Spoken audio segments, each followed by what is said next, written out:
Good afternoon, everybody. It is a beautiful Saturday afternoon in Montreal, but it's very cold. It is, with the wind chill, it's about minus 12 degrees Celsius, I think.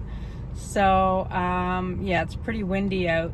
But I am out working. I'm showing some properties today, and I'll be at it for another couple of hours. So, but it's a beautiful sunny day to be doing that. So I'm very happy that it's not raining or snowing. But I wanted to just mention quickly, I had a subscriber ask me about future vintage. And I know that this is a term that a lot of resellers really dislike and make fun of. I don't know why exactly, because I do think that there are certain things that we can collect today that are future vintage, that in the future will become highly desirable or collectible, or just something that people want. But I don't know why that term has such a negative connotation. I think that there are certain things, for example, collecting Heidi Daus, and I've mentioned this before on my videos. Heidi Daus is one of those brands that has all the qualities of becoming a collectible that the next generation will desire. And I really think that it will hold its value. When you see it on eBay today, or Etsy, or just some of the YouTube resellers that I've seen, it does hold its value. And I know I have quite a large collection of it that I won't sell, and I'll just hang on to, because I do think that it will become worth value. So that's an example of something that's future vintage. Some people collect Chico's jewelry and feel that that will be future vintage. Some of the older pieces are desirable now, and people are hanging on to it for that reason. When people in the 50s and 60s were wearing Eisenberg or Lisner or Weiss or Juliana,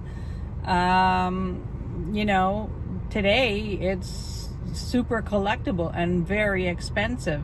So we're looking for the things today that we can buy at a reasonable price, that maybe is not a common thing that people want, but that we think that perhaps will become collectible in the future.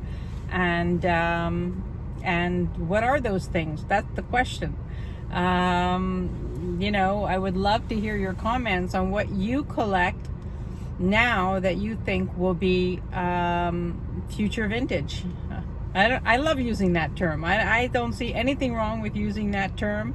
Do you want to call it future vintage? Do you want to call it having insight? Do you want to call it having the foresight to know what some people are just great at that, at having the foresight. I see some YouTubers that are excellent at that. But I'd love for you guys to share what you think will become future vintage. So that's my question of the day. I really think I've given it a lot of thought since my subscriber asked me about that. Of course, the first thing that comes to mind is Heidi Daus, but I'm sure there are a lot of you that have a lot of ideas on what to collect that will become future vintage. So that's a fun thing to talk about. And while I'm here, I just want to remind you that tomorrow morning I will be putting out another video, which will be my Sunday morning coffee talk and sales. So I have a lot of new things coming, which I'm very happy about. And I want to also remind you to subscribe. That would really help my channel out. And like and share the channel, and comment. I always welcome all your comments. And that's it. So I'm going to continue on with my day. I have a few more appointments, and this is just a short little snippet just to come on and say hi And I will see you again tomorrow morning with a longer sale video, and I look forward to that a lot. So have a great rest of the day, and I'll see you tomorrow.